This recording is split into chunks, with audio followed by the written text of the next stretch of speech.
राधे राधे जी। ये भी दूध पी सकते हैं क्या? ये भी खाना खा सकते हैं क्या? अगर आपकी भी यही सोच है तो ये प्रसंग जरूर सुनिए। पंजाब के मोहाली में रहने वाले थे अजय। अजय बताते हैं कि उनकी ईश्वर में कोई आस्था नहीं थी। वो ईश्वर को मानते ही नहीं थे। आ रहे जा रहे मंदिर में तो दोस्तों ने फैमिली वालों ने बोला कि मंदिर है, माथा टेक ले। तो माथा टेक लिया, अपने मन से उनका कभी मन नहीं करा। और अजय में कुछ बुरी आदतें भी थी, वो शराब भी पीता था। ऐसे ही समय बीत रहा था। उनका एक भाई था अमित, जो कि मलेशिया में रहता था। और खबर आई वहां से कि अमित को मलेशिया की पुलिस ने पकड़ लिया, उसको अरेस्ट कर लिया जेल में और उसके दोस्तों को बंद कर दिया। तो वो बहुत परेशान हो जाता है कि किसको बताए, कैसे मदद करे उसकी। माता पिता को बता नहीं सकता था क्योंकि वो पहले से ही बीमार रहते थे। और फिर अजय की एक बहन थी, वो शादीशुदा थी, तो अक्सर उसके घर आता जाता था। उसकी बहन लड्डू गोपाल की सेवा किया करती थी। उनको नहलाना, वस्त्र पहनाना, उनसे बातचीत करना, उनको खाना खिलाना, तो बहुत सेवा करती थी। बहुत आस्था थी उसकी बहन की लड्डू गोपाल में। तो वो जब भी जाता था ना तो मन ही मन हंसता था कि क्या कर रही है ये, पागल हो गई है। वो ये सोचता है कि चल अपनी बहन के पास ही जाऊं, उसी को बताता हूँ। फिर वो अपनी बहन के ससुराल में जाता है और फिर से उसकी बहन लड्डू गोपाल से बातचीत कर रही होती है, उनकी सेवा कर रही होती है।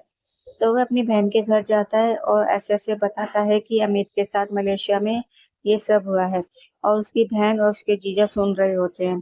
तो फिर उसकी बहन बोलती है, तू चिंता मत कर, मेरे ठाकुर जी है ना, मेरे लड्डू गोपाल जी है ना, वो कुछ नहीं होने देंगे। वो अमित का ध्यान रखेंगे और उसको जेल से जल्द से जल्द छुड़ा देंगे। फिर वो कहती है कि चल तू मेरे साथ वृंदावन चल। वृंदावन चलते हैं और ठाकुर जी के दर्शन करके आते हैं। तो वो राजी हो जाता है। फिर अजय का परिवार और उसकी बहन का परिवार, दोनों परिवार वृंदावन के लिए रवाना हो जाते हैं। वो रात में निकलते हैं तो वो वहाँ पे होटल ले लेते हैं और रात को होटल में ही स्टे करते हैं। और सुबह 4 बजे सबको उठा देते हैं और कहते हैं कि चलो परिक्रमा के लिए चलते हैं। तो जैसे जैसे अजय परिक्रमा कर रहा था तो अजय की बहन उसको बताती हुई जा रही थी कि मेरे कान्हा यहाँ खेलते थे, मेरे कान्हा यहाँ पे घूमते थे। तो सारी जगहों के बारे में बताती जा रही थी। तो जैसे जैसे अजय सुन रहा था बिहारी जी के बारे में, उसके मन में अलग ही उमंग उठ रही थी। तो उसको जानने की और इच्छा हो रही थी कि बाके बिहारी जी, लड्डू गोपाल जी क्या क्या करते, क्या क्या लीला करते थे। तो ऐसे ही सुनते सुनते परिक्रमा हो जाती है और फिर परिक्रमा करने के बाद वो ठाकुर जी के दरबार पहुंचते हैं, बाकी बिहारी जी के मंदिर में पहुंचते हैं। और मंदिर में सब जाते हैं।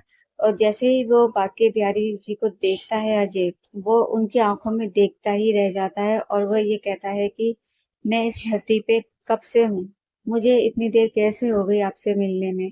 तो उसमें एक भक्ति भाव आ गया था। उन सब चीजों के लिए उनसे क्षमा मांगता है कि मैंने आपके लिए क्या क्या बोला। जब मेरी बहन आपकी सेवा करती थी तो मैं मन ही मन हंसता था, मैंने उससे कभी बोला नहीं पर मैं हंसता था कि वो पागल हो गई है, क्या भगवान भी कभी दूध पीते हैं, क्या भगवान भी कभी खाना खाते हैं। मैं यही सोचता था, पर मैं कितना गलत था। आज आपको देख के जाना कि आप वो शासक हो आप। अजय ने जैसे ही मंदिर में एंट्री करी थी और बिहारी जी को देखा था तो उसके शरीर में एक कंपन हुई। जैसे ही हम भगवान जी को देखते हैं ना तो हमारे शरीर में एक अजीब सी कंपन हो जाती है और हम ऐसे होते हैं कि सभी कुछ भूल जाते हैं कि हमारे जीवन में क्या चल रहा है, क्या नहीं चल रहा है। कितनी भी भीड़ हो, हमें किसी चीज का एहसास नहीं होता। बस एक बाकी बिहारी जी होते हैं और एक हम होते हैं।